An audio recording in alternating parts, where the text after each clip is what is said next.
Okay, so what we're gonna do is we're gonna start with creating our own deformer. And the reason is because for this RopeBridge we're gonna create all the planks, and the planks we're gonna make them in exactly the same way as you would do in reality. So that would mean that you take a log and that you're gonna cut out a plank out of that. So to create our own deformer, we're gonna start by creating a sphere. So just create a sphere object. Let's go inside. As you can see, my sphere by default is a polygon with the frequency set to 5. Now you can easily change this. The reason why I did this is because most of the time when I use a sphere, I always use a polygon sphere. So what you can do is you can set it as a permanent default. So whenever you're gonna start this line, you're gonna see at all times this sphere appearing. Okay, now let's apply a deformer, an existing deformer. So that's a mountain sop. Now if you see a mountain sop, you see it deforms the surface. We see some things going inward, we see some things going outward. Now if you look very closely, you will notice that it is deforming along the normals, and you can check that especially when you start applying, like, let's say 2 mountains on top of each other. Then you see that in the first case it's going to move the whole object outward according to the normals of the sphere. But since the whole shape has now been deformed, whenever you do a second mountain, you see it's doing like this deformation along the normal. So you get like this puffy kind of shapes.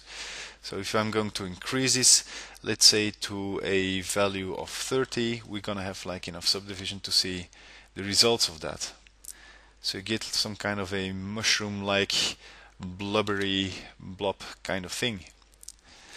Now whenever you're going to use a transform before that, you're gonna see that this mountain, all this data is being represented in world space. So you can move this object around and you see that it's using the point position in order to create the deformation. So that's why we see those shapes are staying more or less on the same place while we're moving through it, and then it's moving on. So you get something like this very special kind of effect.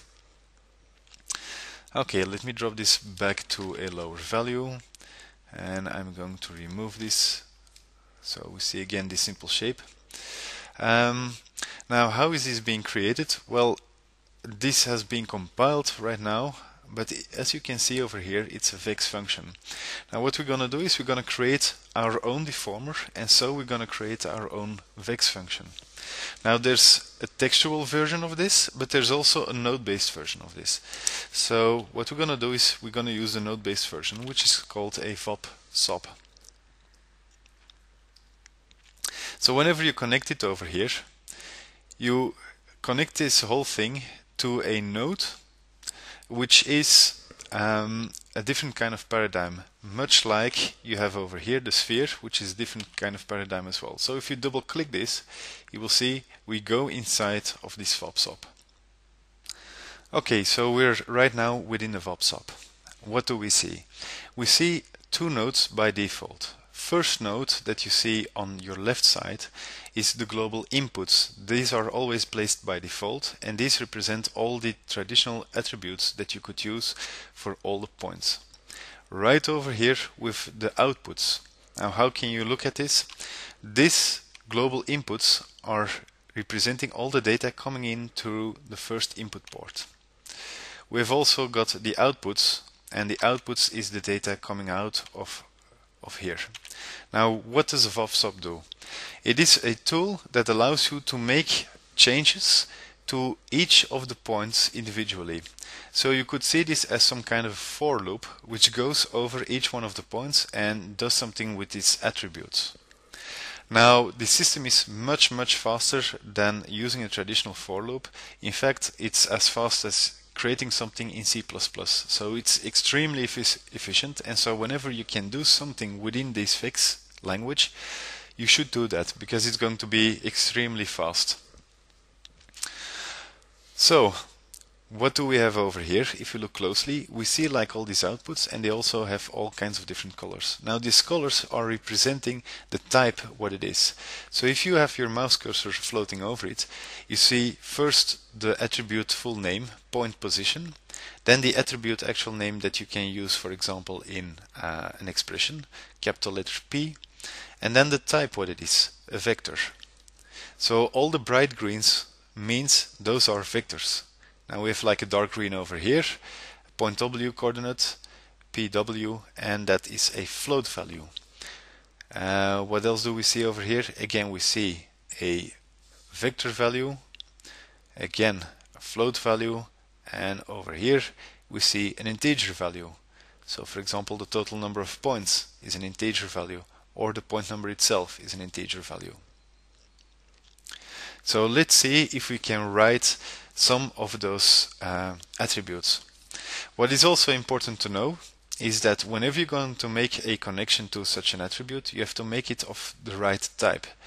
So first of all, let's create a value that we can use and that we can connect, for example, to the color. So what we're going to do over here is we're going to create a utility which is over here a constant. You can also type it just by pressing tab constant. Constant means just a constant value, just a value that you could set in your equation, and it's not a value that is open for tweaking. So what we see is over here, we see this dark green, meaning it's a float, and we can see that over here, the constant type is a float. So we're going to make a connection to the color attribute. So we need to change over here the type. As we can see, we need bright green over here. It gives us dark green. Bright green is, as we can see, a vector. So we're going to change this over here into a vector, 3 floats vector. Now the color has changed to bright green, and we can make the connection over here. Now you see it's turning completely black, which is normal because if we check our values over here, they all remain black. So you can play with it and change the color, let's say for example to red. Now we see we have a completely red colored sphere. If we want to have a purple colored sphere, do something like this. Good. So this is our first constant value. Let's disconnect this. So you can click over here on the arrow, connect in the empty space. We have no connection anymore. We can also make connections between different types. For example, or let's say between different kinds of attributes. Let's say we have over here the normal, and we can connect the normal, let's say, to the color attribute. As you can see right now, everything gets colored according to the normal. We can see over here the directions, so we have positive X, positive Y, positive Z. So on the top we see everything being green, and that's kind of logical because we have over here normals pointing up, almost perfectly pointing up, and this means we have like the X value is 0, the Y value is 1, and the Z value is also 0, so therefore we see like pure green over here. In this case we have the same effect, but then with the Z value, and here with the X value. So if we're going to connect that over here to this shape that we have, and let's add again some more detail, or even some more, double of that, and we connect that over here, then we see this nice attribute coloring of this whole spherical shape.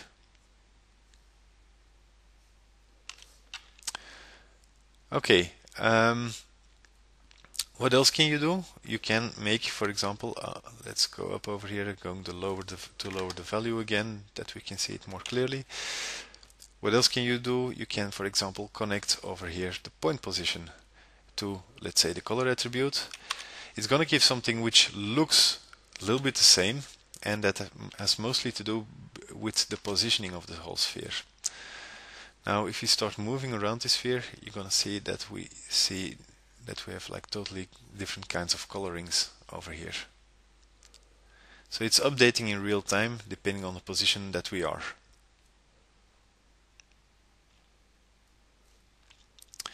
Okay, so now you know how to make like a fixed constant value that you can use, and you know how to make like connections and bridges between two things. So now here comes the very first small assignment or thing that you can try and figure out is I want you to make sure that the sphere is going to move upwards by 2 units. And for that you have over here the attributes that come in. So try to figure out what kind of attribute that you need to use and try to figure out to what attribute you need to connect it. Keep in mind that this is an operation which goes over for every point. It's not that important at this moment, but that's how you should look at it. So it's taking in information from each point and then it's doing like a transformation. And so by moving upward you need to look at the mathematics nodes. Again, if you press tab, you'll find them over here, math. Now if you weren't able to figure this out and to solve this equation, I'm going to give you the solution right now. So what you need to do is you need to create an add node. And what we're going to do is we're going to take the current position of the points and we're going to add to the current position of the points over here in the y value, or the second input of the vector. We're going to add 2 units. So we're going to add to the current points position a vector of 2. And so if you're going to connect this result to the points position, if you're going to overwrite that then for each point, we see everything is being moved upwards. Okay, so that's the very first thing. Now I'm gonna give you a more complex one. What I want you to figure out is the following. Look over here, there are more kinds of attributes coming in. What I want you to do is to make sure that the shape or the sphere is moving upwards along its point number. So what I mean is that you're going to use the point numbering to move the sphere upwards, and it's going to deform the whole shape of the sphere. So that means that point 0 of the sphere is not going to move up at all. Point 1 is going to move up with 1 unit. Point 2 is going to move up with 2 units. Point 3 is going to move up with 3 units, and so on until it has solved it for all the points over here. Now what I want you to do is to make it sure that it's not going to move up with a full unit at a time, but that it's going to move up with, let's say, a value of 0.01. Let's say point 1 is going to move up with 0.01, point 2 is going to move up with 0.02, and so on. So this should be the result you should be getting. Should look more or less like this. So make sure you don't have like these mountains in place, because that's going to deform the whole shape. But it should look something like this. Okay, now how are we getting this? Let's go inside and check what we were doing. So it has expanded a little bit. We have over here the point numbering, so that gives you the point number for each point. As you can see, this is an integer value. So the integer value I'm first going to convert into a float, because I want to multiply it with a very low value and we don't want to be constrained to, let's say, values between 0 and 1. So that's the first conversion, integer to float. Then I multiply this, as you can see over here, with the constant we had before. I changed it back to a float, and I made the float default value over here 0.01. So now it's multiplying each one of these numbers with 0.01. I'm setting this result as the second component of the float to vector. So we have over here the very first component is 0, second one component is 0. The third one component is 0, but the second one is this value, so what we have for each point. And that I'm adding to the whole thing over here.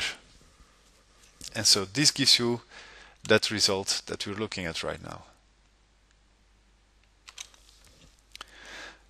Okay, now since we have this, I want you to take it even further. try to make sure that this is not moving along one axis upwards, but that these points are moving along the surface normal. So how can you do that? So let me explain this to you again. We're gonna take over here the float value, the constant. This is everything that we need for now, but I'm going to delete this one. What we're gonna do is we're gonna multiply these results together with the normal. So I'm going to add a new multiply again, and I'm going to add the normal over here, and I'm going to multiply the normal with this shape right in here. So the normal multiplied right over here with this small point value. And so if we're going to add that again to our deformation, we get something more or less looking like this. So get these strange looking shapes.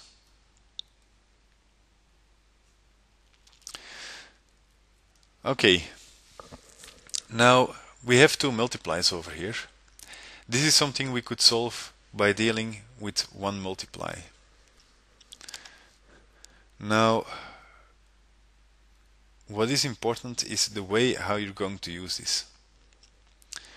By the way, you can see immediately also one of the mistakes. If you would connect directly a float value over here to an add, it's going to add to the vector to all the channels the float value. So we see it's going into these three directions at the same time. So let's multiply with the point normal. Now if we're going to do that over here and we're going to add the normal right in here, we see it's not working entirely as we would expect it. We don't get exactly the same result that we had before. You also see that this bright green is becoming a dark green over here. It is expecting over here a float value at least.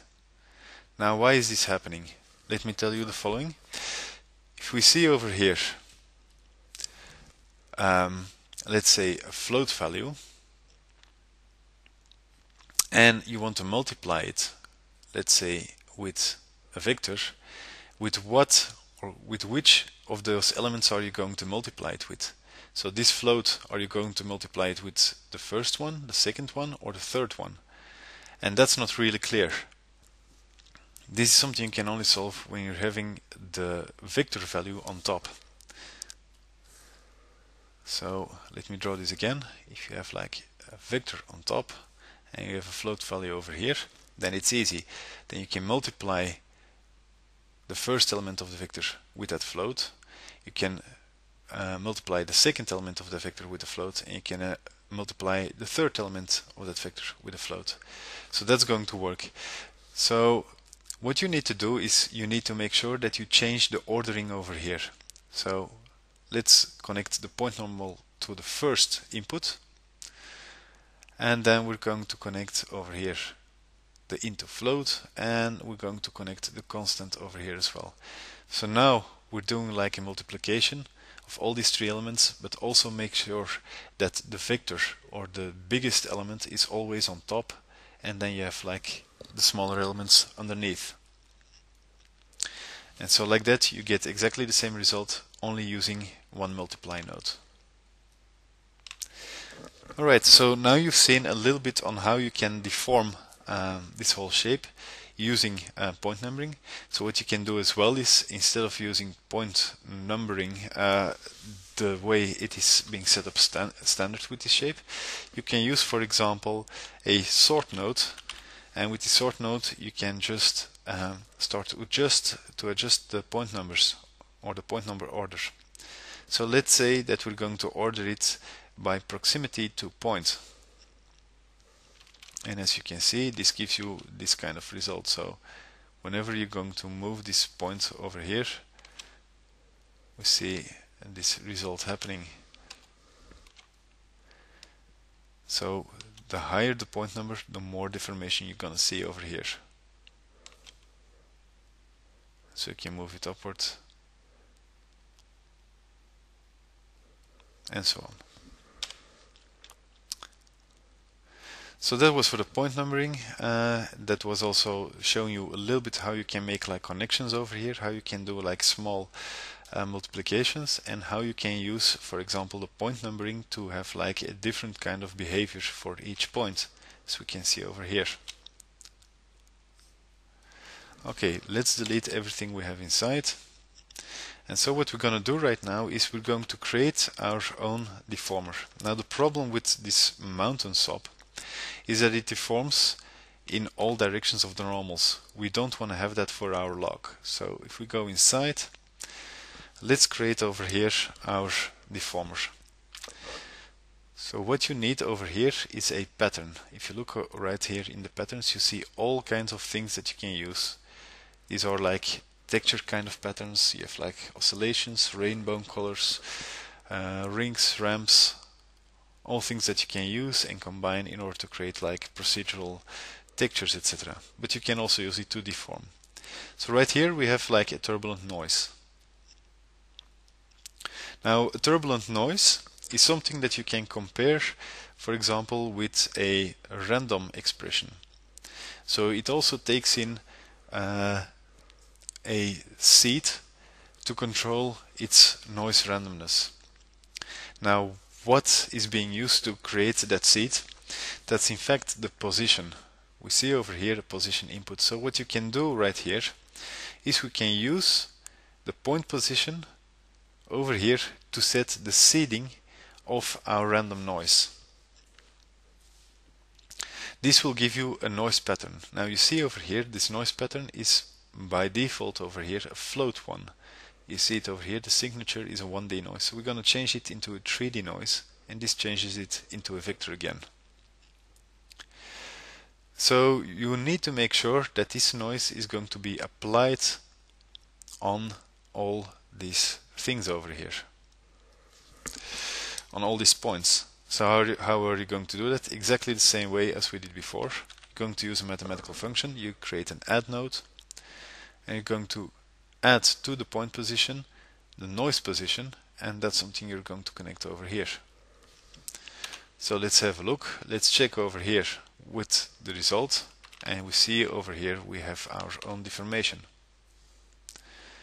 So again, if you move around, we see deformation happening. Now our deformation is happening mostly into one direction, as you can see. Let's see if we can make the value higher. The amplitude, let's set the amplitude to 8. And it moves it quite a bit, but as you can see it's moving it mostly in the ZXY direction. That's the alligator noise. If we check the purling noise, it's doing that completely. It's moving everything into that direction. There's only a few ones, like the original purling noise, which are being set to exactly the same thing. Sparse convolution noise, simplex noise, and zero-centered purling noise. So it's important to make like the right choices over here. As you can see, they have like different kinds of results. So let's go with a zero-centered purling noise. Let's set it back to 1. So now if you're gonna check over here for our deformations, and we can move around, we see that the deformation is much more natural this time. Again, you see like an easy way how to create your own deformer. Let's say to have like these blobby shapes or like cells moving around the environment, aggressive cells eating up other cells. Perhaps there are more aggressive cells like these ones, which are going to eat everything you see on their path. Okay,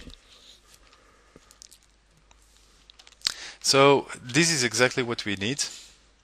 Now the only problem is we have to dive into this VOPSOP node every time we want to adjust something, as we can see over here, this amplitude node, etc., and it's not moving very fast, so we want to change something to that. Right now all these things are being set as constant values. So it would be the same as adding just constant value. So what you can do is you can create a parameter. A parameter is quite similar to a constant, except it's going to add a small interface on the VOPSOP node. So if you're going to go over here again to utility and you will check over here the parameter, you will see you get like this parameter node. I've set it to some kind of default values. For me it's always set immediately to color and to having the operation name. I'm going to remove these kind of things and set it to what you're going to have by default. Parameter, something like this, or is it with a capital? Yeah. So these are the defaults. These are the default values that you're gonna get. Now, if you're going to, let's say, connect this node over here to the frequency, first thing that you need to do is to make it like in 3 floats or something. Like connect it over here. You have like the frequency. Now, let's say if we want to make like a second parameter, and you copy paste this, or you create a new one, you're gonna see that all these values have been grayed out. And the reason is because both of these are having exactly the same name, which is parm. And parm is the name which is being used by expressions to refer to. So if you go upwards, we see over here we have like this parameter. It's creating this interface. If we hover over, we see it's having the names parm1, parm2, parm3 to refer to when you're using expressions. Now in this case it would use exactly the same name, so you can't do that. So when we connect this over here, what we need to do is give it immediately a proper name. For example, offset. The moment you do that, it has like a unique name, and so therefore it can show again all those things. So you can also label it offset, and we do right over here the same thing, frequency and offset, or freak, perhaps use shorter name and use this as frequency. Yeah, like this. So if you go up, we see now we have like 2 parameters, frequency and offset. And if you hover over, you see like the proper parameter names as well that you can use to refer to. Okay, so now you can start playing around with these values, and you get like all these deformation values that you can use. You can set some offset values if you want to. So what you need to do is you need to make sure that all of these values, or all of these parameters, are going to get like this interface parameters. Now something interesting to show you as well is what I did by default with my parameter. So if you're going to see and I add my parameter, I used over here the operation name to set it. So when I use it over here as an operation name, it's immediately called parameter 1. So, connected to the wrong one. If I use over here that for the frequency and I copy paste this, then I don't have any problem because it's now called as a name parameter 2. So I can very quickly create all the parameters that way and give them unique names. So I can call this one, let's say, frequency, and the other one I call it offset. Let's use like short names, and as you can see, it immediately adjusts over here the names as well. And if we go up, we see the offset name is being used, and we see again like the right parameter names. So that might be handy or useful to do in several cases. The other thing you can do is you can select the node in itself, and instead of creating all these things manually, what you can do is you can right click on this node and create all the input parameters, or all the input constants. Now in this case we want to have the parameters, so just release this, and what you're gonna see is we have like that all our parameters created immediately with the proper names and the proper display names. So what do we see here? We see like simplified versions of our parameters. Now you can make them visible. If you hover over these inputs and you right click on them, you can say over here expose inputs, or you can select multiple of them, and let's say, no, I can't do it like this. Perhaps I can do over here expose inputs. Disconnected this. Hang on, go back over here. Expose inputs, expose inputs. And you can select multiple of them and can do it like this. Expose inputs. No, it's not doing it automatically. So that's something you can do as well, making sure that you see all those inputs if you want to. So right now we have exactly the thing that we need in order to create our first deformation of our log. So let's remove everything we have over here. And what we're going to do is we're going to create right over here our cylinder that we're going to use for our log. So create a tube. And we're going to change this tube to a polygon tube. We're going to add some detail. We're going to add the end caps. We're going to add some more rows. We're going to add some more columns. And I'm going to make sure that this tube is a little bit longer. We get something like this. And we're going to adjust it in such a way it looks like a nice looking tree trunk. Now, it is not the idea that you're going to try and mimic the bark in here. It's mainly to get like the bigger structure in here. So what I'm going to do is I'm going to lower the frequency for now and lower the roughness, and let's see if I can add more to the amplitude we see over here. And if we add some offsetting, we get a shape which could go through for, let's say, a big bark. Something like this. So it's not perfectly straight anymore. It has like some natural bending in it. Exactly what you would expect when having a part of a tree trunk. Let's see if I need to add something more. So you can just really fine tune it until you get to the right detail that you need to use. Alright, so now that we have this shape, we're going to go over to the second part of the video lecture, in which we're going to create the UVs.